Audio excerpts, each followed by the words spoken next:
Hey everyone, I'm Nicole, And I'm Gabrielle. and we are the hosts of the Spiritual Sisters podcast. Join us every week as we discuss all the spiritual topics like astrology, mediumship, psychic insights, and so much more. We are often joined by others we have met along our spiritual journey who are well versed in many of these areas. Get ready for enlightening discussions and interviews and personal experiences that we hope will expand your mind and get you thinking outside of the box. Whether you're a seasoned spiritual seeker or just beginning your spiritual journey, there's something here for everyone. Check us out every Tuesday wherever you get your podcasts. See you then. Bye! Hi, beautiful souls, and welcome back to the Soul Ecosystem Podcast. I'm your host, Anna Rising, and on this podcast, we discuss all things soul contracts, using a modality that blends Jewish mysticism, astrology, tarology, and numerology. On today's episode, we are going to be looking into a celeb soul contract that recently came to an end in this incarnation, often referred to as the Prince of Darkness. We're going to be looking into Ozzy Osbourne's soul contract due to his passing and taking a look into the highlights of his life, the recurring themes, and how his soul contract mirrored his reality. Ozzy Osbourne's full name was John Michael Osbourne. He was born December 3rd, 1948. Right off the bat, being born on December 3rd, we see that the numbers in his personality are 12 and 3. And 12 is a really just bleeding heart of a person. This is somebody that wears their heart on their sleeve, is very empathetic, is very kind, and emotionally aware of the struggles of others and tries to tend to them. So this is somebody that is very sensitive to other people's plights, and they are prone, number 12s, to depression, and they find it very hard to deal with loss, to recover from losing somebody because they get attached to people. So this is a very sensitive, open, and warm-hearted soul. When we take a look at the number 3, this is a representation of abundance and luxury. This is the energy of material goods, wealth, prosperity, and success is very important in a 3's life. When a person that has the number 3 in their personality isn't able to implement themselves, isn't able to pursue their dreams and become successful doing so, it gets really, really hard for them to break out of a funk. They start getting really down on themselves and they're prone to mental breakdowns and overwork themselves. This is the type of person that will put a lot of pressure on themselves and have really high expectations of themselves in order to succeed. And we will be taking note of how that manifests in Ozzy Osbourne's life a little bit later. But right off the bat, we are shown that this is a very kind-hearted person who was made for the spotlight. He was made to be successful, to live in the lap of luxury. And this is somebody with a very strong innate passion inside him, both for success, both for his dreams and for those around him, which I think is very visible in his relationship with Sharon Osbourne and how dedicated they've been to each other throughout this and how dedicated they were to each other. Some strengths that the numbers 12 and 3 have is that people with 12 and 3 in their chart are very perceptive and intuitive, naturally intuitive. They're able to really listen to their intuition and make decisions with their gut. This helps them attract money easier, and this helps them live a very meaningful life, a very passionate life, because they're able to give deeper meaning to even the simplest of tasks or the littlest bit of progress. They know how to celebrate it. They know how to celebrate their wins. However, and this is where we see the downside of the number three come in again, they get super hypercritical on themselves because they have these high expectations of themselves, and they could become very problematic to deal with when they're working on a group project because they will try to do it over and over and over again. Like, he's probably the type that it takes several takes with him because he has to get it just right. He has to get it perfect. And with the negative side of the number 12, it's very harmful when he has too much of this pressure at work, this kind of like overload. A lack of rest and recovery time for him can lead to serious illnesses, including psychological disorders. From looking at his previous life, we see that he was very, very inhibited in his previous life. In this previous life, he had very, very little say in his incarnation. And we see that manifesting in this incarnation as him trying to push the boundaries of what he's allowed to do, of what is considered normal. He regularly rebels against the system and tries to kind of break free of the confinement that he's had both in this incarnation and the past, because he's trying not to repeat it again. He's trying to regain control, regain as much control over himself, his actions, his choices, and decisions in his life as much as possible. And we can see that in him having gone to prison very early on in his life and struggling with addiction and various illnesses. His nicknames are the Prince of Darkness and the Godfather of Metal for a reason. He has played a gigantic part in shaping heavy metal music, and he is known for being the founding member and frontman of Black Sabbath. He's also been a solo artist and a reality TV star and just a cultural icon. His early life was not without difficulty and trauma. He grew up in a working class family in Birmingham, England. He struggled in school due to undiagnosed dyslexia, and he left school at 15, working odd jobs and even doing time in prison for burglary. I read something about him being severely bullied in school as well, like even on like a sexual assault level of bullying. Music became his escape from all of that. In 1969, Ozzy co-founded Black Sabbath with Tony Iommi, Geezer Butler, and Bill Ward. Their music pioneered a darker, heavier sound that became the foundation of heavy metal, with very ominous riffs and lyrics about war, fear, the occult. They shaped an entire genre. About 10 years after founding Black Sabbath, he was fired from it, largely due to substance abuse, which was extremely ironic considering the band had all suffered a little bit from substance abuse, but I guess they used Ozzy as a scapegoat, or maybe out of all of them, he was the craziest. Either way, this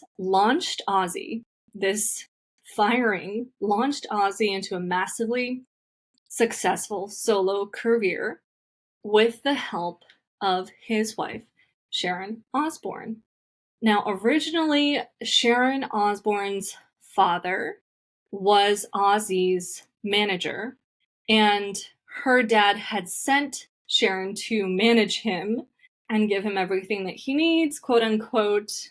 And she ended up kind of taking over and becoming Ozzy's manager instead of her father. So with his solo debut album, Blizzard of Oz, in 1980, we were introduced to world hits like Crazy Train and Mr. Crowley. He collaborated with a legendary guitarist named Randy Rhoads. And we are going to talk about Randy Rhoads real fast because he played a gigantic part in Ozzy Osbourne's life. and it is visible in his soul contract. And I'm going to tell you how. Randy Rhoads died tragically in a 1982 plane crash. And I swear when I heard this story, I thought that it was made up because it didn't sound real. But this death really affected Ozzy deeply. Apparently, they were touring together. Ozzy was on a tour bus, and Randy decided to use a plane to go on a plane. And as they were traveling, they decided to fly that plane really close to the tour bus. It ended up clipping the tour bus, Ozzy's tour bus, and crashing into the garage of some kind of mansion. And the pilot and Randy and everybody else on in the plane died immediately. And once I heard that story, once I read that story and took a look at his soul contract, I knew that Ozzy blamed himself for Randy's death. And I ended up searching if Ozzy felt responsible for his death in some way. And there was an interview that Sharon did where she said that Ozzy said to her that he should have never let Randy get on that plane. I think Ozzy was sleeping at that time, and he didn't know that Randy wanted to get on a plane instead of driving with them in the tour bus, which would have prevented the crash, possibly. So Ozzy felt like he was in part responsible for this, and we see that in Ozzy's chart because, like I said, Ozzy is a bleeding heart. He's a bleeding heart. He's very sensitive. And his approach to life is one of blaming oneself. People with this approach subconsciously attract situations where they feel responsible for something that happened that was outside of themselves, and they find it difficult to express themselves and follow the path of their desires. So this is something that is kind of an uphill battle for Ozzy, was kind of an uphill battle for Ozzy. He credited a lot of his success to Randy, saying that Randy pulled the best from him. After being kicked out of the band that he founded, Ozzy was in a really dark place. He decided that he was just going to drink his life away until guitarist Randy Rhoads entered his life and gave Ozzy a renewed sense of purpose. They became very close collaborators, with Randy inspiring Ozzy to evolve musically. And Sharon, Ozzy's wife, described this shift in Ozzy's life like night and day. The plane crash that killed Randy crushed Ozzy emotionally. He lost not just a key collaborator, but a very dear friend, and he later admitted to drowning his grief in drugs and alcohol while continually blaming himself. If only I was awake. Sharon explained that Ozzy carried that guilt with him for decades on out after that. After this tragedy, Ozzy vowed to honor Randy's memory on stage, and in 1987 he released a live tribute album, Randy Rhoads Live, featuring performances from 1981. He often said that the day Randy Rhoads died was the day a part of me died. It's not hard to see why somebody would turn to drugs and alcohol, having such a big heart, feeling things so deeply. And in his soul contract, Ozzy, one of the programs that Ozzy had was a program called Fog. People with the subconscious program called Fog are usually the type to ignore illnesses, to ignore signs from the body that they need to stop overworking themselves. And again, a little bit of that perfectionistic 3 comes in because they push themselves so hard, because he puts all of himself into his work. He needs to mimic that. He needs to be at that capacity, especially as a musician, every single night, right? So he doesn't have time to be like, oh, I twisted my ankle. Oh, I did this. He is somebody that very likely pushed himself to his limits and ignored any warning signs where his body may have been like, oh, hey, I'm shutting down. So, again, this is somebody that was very, very passionate. And I'm speaking about this as if like I know him. I know very little on Ozzy Osbourne. I'm solely looking at this from a perspective of we see how his contract ended, and we're just re-summarizing this and seeing how closely this mirrored his reality, how this contract played out. Ozzy Osbourne has some of my favorite subconscious programs in his chart. This is a person that was incredibly talented. Like, you could easily see why he was so famous. He has so many programs going for him. He has the Fairy World Director Writer Program, which I have talked too many times before. It is the program of a very creative, very artistic person that knows how to put his feelings into words or into works of art. This is somebody that can channel that creative energy very, very easily and clearly. This is somebody that's a very, very good writer and has a great imagination. This is a dreamer. He also has the Millionaire Program, which means that at some point in his incarnation, he is going to come into a large amount of money, either through business, work, an inheritance, luck. It means a lot of money is going to be coming in for him, and it's also a sign of a very good person, in my humble opinion. The Millionaire Program does not come easily. If you have the Millionaire Program in your chart, you earned it. You earned it hard. It means that there might have been circumstances in a previous incarnation where you just earned being blessed by the universe in this incarnation. So it's only given to those that really deserve it.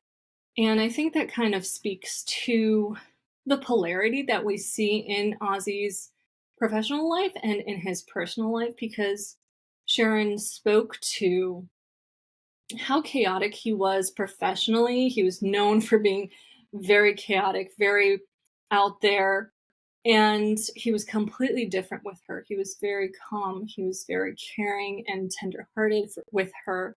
And that's just a testament to why he had the Millionaire Program in the first place.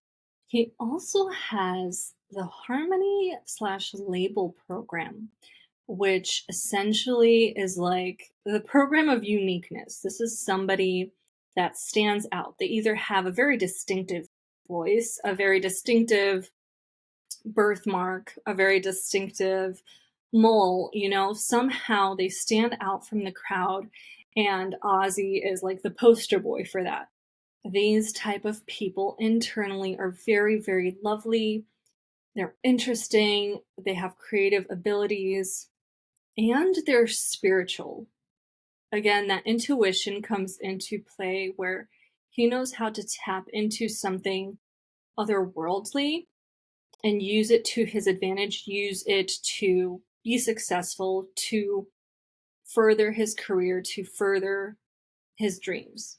His uniqueness is also a blessing and a curse because it helps filter out people that wish him harm, people that don't have his best interests at heart, which I think is what happened with Sharon's father when he was managing him. I think that the universe was looking out for him and sent Sharon instead, and she ended up being his manager. They ended up getting married and having 3 children. So overall, I cannot say how much I love looking into soul contracts because they get to the bottom of people's soul essence. They really help you get to know a soul outside all of the glitz and the glamour. We don't see an addiction subconscious program running for him. And I think that is just a testament to how deeply sensitive and emotional Ozzy was on the inside. I really think that life did a number on him and really hurt him. And that's why it was so easy for him to kind of try to block it out with vices. Or maybe I won't say that it was easy for him, but that's why he turned to those things in order to kind of numb that. You would never expect somebody nicknamed the Prince of Darkness to have a heart of gold looking into a soul contract, right? But Ozzy Osbourne was definitely that. He was a character. And I will stress again that the Millionaire Program only shows up for those that really deserved it. So his previous life was very, very difficult. People with the 21 4 10 numbers in their previous life had a life almost similar to slavery. So he was very much likely abused in this life or severely, severely inhibited in the past life. In this life, we can see him break free from that. We can see him pass this cycle where he didn't let life get down on him. And we see people that came into his life that helped him not get down on himself, especially having been kicked out of his own group. We see people that were kind of heaven sent in order to encourage him to keep making music, to keep writing songs, writing music. And it would be very interesting to know if he would have continued that path had it not been for people like Randy, for people that like Sharon that supported him in his darkest time. I feel like that's a message for somebody out there, to let other people help you, to not ostracize or isolate yourself, even though you may want to, even though you may feel like the world has done you wrong, the world has done you dirty. It very much likely has, but there will always be people that love you, that are willing to help you. You just gotta let them do that. I gotta say, I was a little bit scared to look into his soul contract because of what he's known for, because of the themes in his music. I was suspecting a really dark energy, like a dark feeling, a negative feeling. But now I am so inspired and emotional from the contract, from this soul that was Ozzy Osbourne. And I absolutely love the polarity that was his personality, the way that he was able to be two things at once, this rock star, this godfather of heavy metal, and then come home to his wife and be so tender and be so caring and so loving. It's absolutely beautiful. So that is my rundown of Ozzy Osbourne's soul contract. If you guys want to get your own soul contract done, you can do so by going to my website at thesoulecosystem.com or DMing me on Instagram at thesoulecosystem. I am going to be starting a course called the Destiny Weaver that is all about rewriting your soul contract and making it work for you. And it was the reason that I had to take a little bit of a hiatus last week as I was working on it. I had some time to work on it.